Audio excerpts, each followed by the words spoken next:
A igreja voltará às origens, São Basílio de Kronstadt. São Basílio de Kronstadt. Quando o bispo de Roma tomar sobre si dois nomes, um império estará pronto. Quando o bispo de Roma tomar sobre si dois nomes, um império estará próximo de desmoronar, aquela blasfêmia. Mas será loucura exultar de alegria, porque não será o fim, mas o princípio das dores. O espectro sombrio da miséria voltará a pairar no céu como nuvem louca, e a sua sombra cobrirá muitos povos.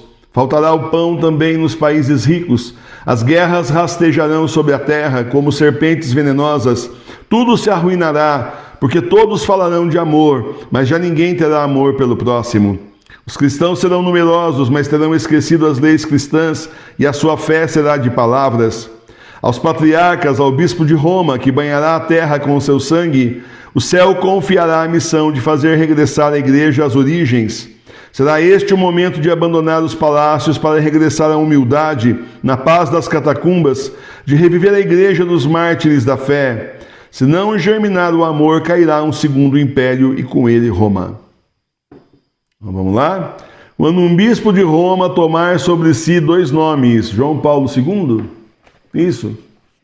O império estará próximo de desmoronar, aquela blasfêmia. Realmente você percebe o seguinte, nas últimas décadas, simplesmente o mundo está desmoronando, assim, visivelmente, a moral cristã desaparecendo, católica desaparecendo desse mundo, desmoronando a olhos vistos, a desordem instaurada cada vez mais em todas as cidades, em todos os países. Simplesmente o mundo já está desmoronando, falta só o último empurrãozinho para acabar o resto, né? Mas será loucura exultar de alegria, porque não será o fim, mas o princípio das dores. Não é aí, simplesmente terminou, que bom, então agora sim, não, é o princípio das dores, nós sabemos, nós vamos passar pela grande tribulação, depois o anticristo, a besta, a marca da besta, depois a grande perseguição, porque não vamos usar a marca da besta, e depois então os 3 dias de escuridão. Isso aí então o que nós estamos vendo é só o começo das dores, está bem no começo mesmo. Quem achar que já está meio insuportável, é melhor se conformar, rezar, confiar no Senhor, porque vai ficar bem pior. O espectro sombrio da miséria voltará a pairar no céu como nuvem louca, e sua sombra cobrirá muitos povos. Falo para vocês que eles estão plantando a grande fome no mundo, artificialmente, a grande fome no mundo. Você vê aumento de preço de alimento e um monte de gente já não está comendo feijão como comia antes. Então eu fui ao médico, né, com um problema de resistência física, né, mas por causa dos antibióticos, agora a gente sabe, né? E o médico perguntou para mim, o senhor come feijão? Até estranhei a pergunta, porque nunca nenhum médico perguntou isso para mim. Ou seja, bate com a notícia que eu vi e muita gente diminuiu a alimentação, o feijão, que é fonte de ferro, justamente por causa do preço. E as pessoas vão ficando doentes e mais doentes, e aí não sabe se compra remédio, se compra comida. Bom, adivinha, vai acabar comprando menos comida para comprar mais remédio. Então existe uma fome aí sendo plantada no mundo inteiro. Basta eles dizerem aí, bom, é o seguinte, temos a gripe do frango, vamos abater todos os frangos. A vaca louca, vamos abater a vaca. E pronto, gente. E aumenta mais o preço das coisas e depois oferece para a gente hambúrguer de grilo, de gafanhoto, etc., de inseto. Eles já têm fazendas de insetos, sabia? Na Europa tem fazendas de insetos. Eles criam, mas não é fazenda igual você pensa, assim, uma área muito grande até perder de vista. Não, a fazenda dos insetos são galpões com várias bandejas, assim, até o alto, e cada dentro daquela bandeja lá tem um monte de insetos se reproduzindo. Insetos, você sabe, se reproduz muito e muito rápido. E aí estão já vendendo hambúrguer, salgadinho, alimento para as crianças na Europa, justamente com, aí a gente fala carne de inseto, mas inseto não tem carne, né? E nem se sabe ainda se isso vai fazer bem para a saúde ou mal. Tem aí especialistas dizendo que não é bom para o organismo humano, porque a gente não é galinha, etc. Então você vê carne artificial, seu Bill Gates lá, louco da Silva, simplesmente está produzindo carne artificial no laboratório. Você acha que isso é muito assim longe de nós? A JBS da Friboi na Espanha já começou também a produzir carne artificial. Quanto tempo para os batistas trazerem aqui para o Brasil? Daqui a pouco você não sabe mais o que está comprando, né? Porque também um monte de embalagem não vem dizendo que tem inseto, eles vêm lá com a proteína lá, mas não fala. Aí a turma tem que ficar lá olhando, peraí, isso daqui não é normal, isso daqui é de inseto. Desse jeito, porque sabe que tem uma resistência do povo muito grande. Então tem lugares na Europa, por exemplo, que as escolas, as creches já não dão mais carne, é só coisa de inseto. Faltará o pão também nos países ricos. Então a Europa é a primeira a ser destruída, depois os Estados Unidos, depois o resto. Então a fome vai atingir o mundo inteiro. Vocês acham que os ricos, os muito ricos, estão fazendo bunkers de luxo que mais parecem castelos de guerra e mais com luxo lá dentro, claro. Por quê? Gente fazendo aí fosso em volta do bunker. Se a pessoa conseguir estourar a porta do bunker, né, a multidão conseguir entrar, tem um fosso fazendo a volta inteira dentro, subterrâneo do bunker, que eles vão eletrificar para as pessoas não conseguirem passar e pegar os ricos, aqueles poderosos que são os responsáveis pela desgraça que está acontecendo no mundo, que vai ficar pior. Tá? Só para você ter uma ideia. Mas enquanto isso, calma, paz, enquanto isso eles estão usando para jet ski, poxa, tem que se divertir, que ninguém é de ferro, não é mesmo? Sabia? Estão gastando dinheiro, tem piscina olímpica dentro de bunker, não é mais bunker, gente, é uma cidade embaixo da terra que é aquilo.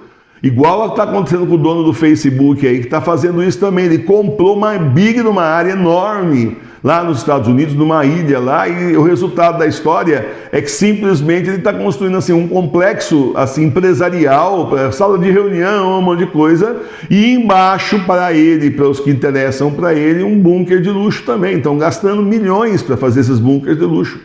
Ainda li um artigo esses tempos atrás, é recente, semana passada, retrasada, quando estava lendo no site ainda, e disse assim, olha, realmente vai longe o tempo que o máximo do luxo é do quartinho do pânico. Você entra um bandido na casa, se tranca todo mundo no tal quarto do pânico, que é difícil do tal bandido abrir, enquanto eles ligam para a polícia e esperam a polícia chegar. Isso aí era.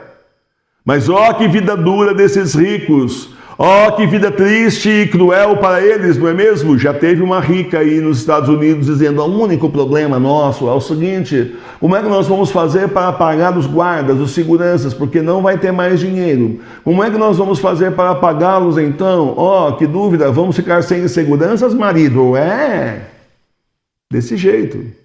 Então, você vê o que eles... Você acha que eles estão investindo tudo isso porque são paranoicos, querem morar debaixo da terra feito tatu? Não, aliás, nem é feito tatu, porque o luxo é enorme.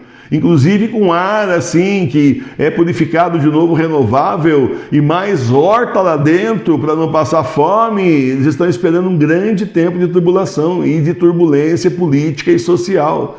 Por isso eles estão investindo, está na moda nos Estados Unidos hoje fazer bunker de luxo. Eles acham que a gente é louco, é? Então, eles falam que isso é teoria da conspiração, mas eles estão na prática já, né, da conspiração, né? Vai vendo. Bom, vamos lá. Faltará o pão também nos países ricos, as guerras rastejarão sobre a terra como serpentes venenosas, tudo se arruinará porque todos falarão de amor, mas já ninguém terá amor pelo próximo. É isso aí, não é? Amor pelo próximo? Não, amor virou agora sinônimo de luxúria. Foi destruído isso também, para que as pessoas ouvindo a palavra amor não saibam mais o que significa. Não sabem mais o que significa. Quando fala que Deus é amor, já não entende mais nada disso. É só uma palavra vazia, ou por outro lado, aí entre muitas gerações, eu te amo, eu te desejo, etc. Mas não exatamente o amor como a gente conheceu, o sentimento do amor como nós conhecemos. Ou como essa gente faz na falsa igreja, fala tanto do amor, né? E é tudo papo furado, tudo vazio, tudo conversa fria de homilia. Já falei que eles devem mandar fazer inteligência artificial, homilia e fica lendo depois, não é possível. Porque eu vou contar para vocês, o negócio é vazio, pasteurizado, isopor, não tem cheiro, não tem gosto, não tem nada. Uma coisa terrível. Amor ninguém mais está sabendo o que é. Talvez nós mais velhos ainda tenham alguma ideia.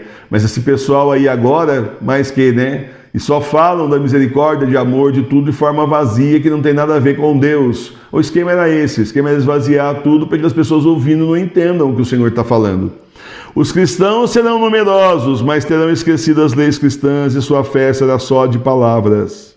Não é isso que está acontecendo? Não é exatamente isso? Falam aí de fé, mas é só da boca para fora. falam de fé, mas de repente aquela professora louca da minha escola que eu trabalhei, de uma das escolas que eu trabalhei, logo cedo desesperada, eu preciso ver o jornal. Você viu o jornal, Emílio? Eu preciso ver o jornal, Emílio. Eu não posso entrar para trabalhar sem o jornal, Emílio. O que está acontecendo, Emílio? Eu preciso ver o jornal. Falei, nossa, estourou uma guerra, não estou sabendo, estou por fora da carne seca, né? Aí localizou onde é que estava o jornal, né, e tal, eu entreguei o jornal para ela. O que está acontecendo? Eu preciso ver meu horóscopo. Brincadeira, professora de matemática, né? Está vendo? Então é assim, as pessoas falam de fé, mas sabe, mas os especialistas, é como a falsa igreja, né? A igreja verdadeira nunca fechou a igreja quando tinha pandemia, quando tinha peste, por aí vai. A falsa igreja fala muito de fé, mas fechou a igreja. Em quem eles acreditam? Nos especialistas, na força do bichinho, ou eles acreditam na força de Deus? Responda você mesmo, né? Aos patriarcas, ao bispo de Roma que banhará a terra com o seu sangue. Bom, era isso, né? É que Nossa Senhora protegeu o Papa João Paulo II. Podemos aqui lembrar do Papa João Paulo II, que simplesmente era para ter se esvaído em sangue na Praça São Pedro. Só que Nossa Senhora não deixou, porque ele era consagrado a Nossa Senhora, a Jesus pelas mãos de Nossa Senhora igual nós, desde a juventude. Então não aconteceu. Simplesmente Nossa Senhora desviou a bala. Aos patriarcas, ao bispo de Roma que banhará a terra com o seu sangue, o céu confiará a missão de fazer regressar a igreja às origens. Eu continuo me lembrando do Papa João Paulo II, porque ele começou a ensinar aos leigos que cada leigo é um tijolinho vivo da igreja, que cada um de nós pode destruir todos os prédios, acabar com tudo, mas não acaba com a igreja enquanto tiver um fiel, porque nós somos a igreja não são os prédios, são os fiéis. O que é que era antigamente no início? A mesma coisa. Exatamente a mesma coisa. Será o momento de abandonar os palácios para regressar à humildade, na paz das catacumbas, de reviver a igreja dos mártires da fé. Aí eu vejo nós aqui. Aqui eu vejo justamente nós. Muitos de nós estão saindo das cidades e indo aí para chácaras, alguns já foram, outros estão aí se preparando, ou ao mínimo, no mínimo, para cidades menores, onde a vida ainda é mais tranquila, onde se conhece as pessoas ainda pelo nome, não é aquela correria, não tem metrô, não tem aquele monte de ônibus, a hora do rush, às 6 da tarde, etc., que a gente conhece bem, é uma porcaria, é um estresse violento. Então muita gente aí já está regressando justamente aí para uma igreja mais primitiva. E outra, também a igreja original, que você sabe, né, não tinha esses prédios suntuosos, já era feito aí nas casas, né? As missas eram celebradas nas casas, sem contar a comunhão espiritual. E o que é que nós temos? A comunhão espiritual e a igreja nas casas. Tá certo? Então, olha só, reviver a igreja dos mártires, nós estamos prontos para o martírio. Pode vir que nós estamos prontos para o martírio. Acaba logo mesmo, que assim a gente vai logo para o céu. Pronto, beleza, ótimo, é o que nós estamos querendo. Estamos mais porque também é outra coisa, né? Vai direto para o céu. Quem morre como mártir pelo sangue do martírio entra direto no céu. Não tem nem discussão de pecado, mais culpa, consequência, acabou. A pessoa vai direto para o céu, o Senhor recebe de braços abertos. Assim ensina a Santa Igreja. Então, é vantajoso ser mártir. Sofre aqui, mas em compensação depois é simplesmente para sempre o paraíso com Jesus, com Nossa Senhora, com nosso Deus. Tá certo? Se não germinar o amor, germinou? Não. Cairá um segundo império e com ele Roma. É aí que nós estamos. Não germinou o amor e simplesmente vai cair um segundo império e com ele Roma. Bom, nós estamos vendo aí que depois da Rússia, a União Soviética que dominou tanto o mundo, a gente está vendo agora o Império Chinês simplesmente dominando aí o planeta economicamente. Antigamente você lia nos jornais os grandes feitos tecnológicos e de obras e tudo mais nos Estados Unidos e a União Soviética, que é capitaneada pela Rússia, né, simplesmente competindo um com o outro. Hoje a gente só ouve falar da China.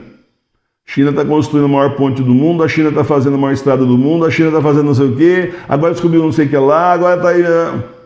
É o Império Chinês aí simplesmente tomando, não sei até onde eles vão estar juntos com o Império Russo, né? Não sei até onde estão juntos e misturados, até onde só interessa isso até aqui, mas de repente, a partir de um certo momento, eles começam a brigar entre si. Não sei. Eu sei que dos 10 reis da terra, 3 vão cair, porque isso está no livro do Apocalipse.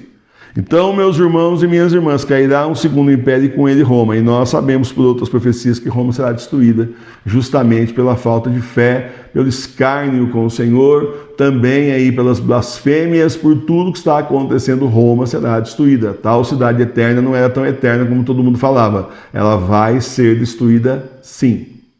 Então, juntando uma profecia com a outra, fica fácil de você completar e a gente vai entendendo então o panorama do que está para acontecer. Vamos nos preparar, vamos continuar em oração na igreja doméstica, aonde nós fomos chamados. O começo da volta para as catacumbas é a volta da igreja para as casas, e vamos nos preparar e preparar quem a gente puder preparar, que quiser ouvir, porque tem quem não quer mesmo, mas é o que eu falo para você, ó. Seu parente não quer saber da nossa igreja, da igreja verdadeira, católica, apostólica, romana. Não, ele é bergoliano. Tá, a igreja dele vai fechar. Você sabe disso, ele não sabe, mas a igreja dele está para fechar. Então deixa fechar. Deixa fechar, fala mais nada. Tá, já avisei. Tá. Faz o seguinte, você fica na sua, fica na minha. Afinal, nós vamos ver quem estava certo. Tá bom? Beleza? Pronto. Porque você já avisou uma, duas vezes, o herege não quer ouvir e fazer o quê, né? Quer continuar na heresia? Você explica que está na heresia. Quer continuar na heresia? Só falo para você que você não tem mais o benefício da ignorância, porque agora você sabe. Agora você está sabendo. Você não tem nem como se desculpar na frente do Senhor. Mas tudo bem, que aí eu posso fazer. Não vou amarrar você aqui não, vá. Mas eu não vou. Eu vou continuar na igreja verdadeira. Tá certo? Então a igreja falsa não é para nós. Para nós é a igreja verdadeira. Vamos continuar nos preparando então para a volta do Senhor, que está logo aí. No final, mas bem no final desses tempos que são os últimos, são os tempos do Apocalipse. Louvado seja nosso Senhor Jesus Cristo.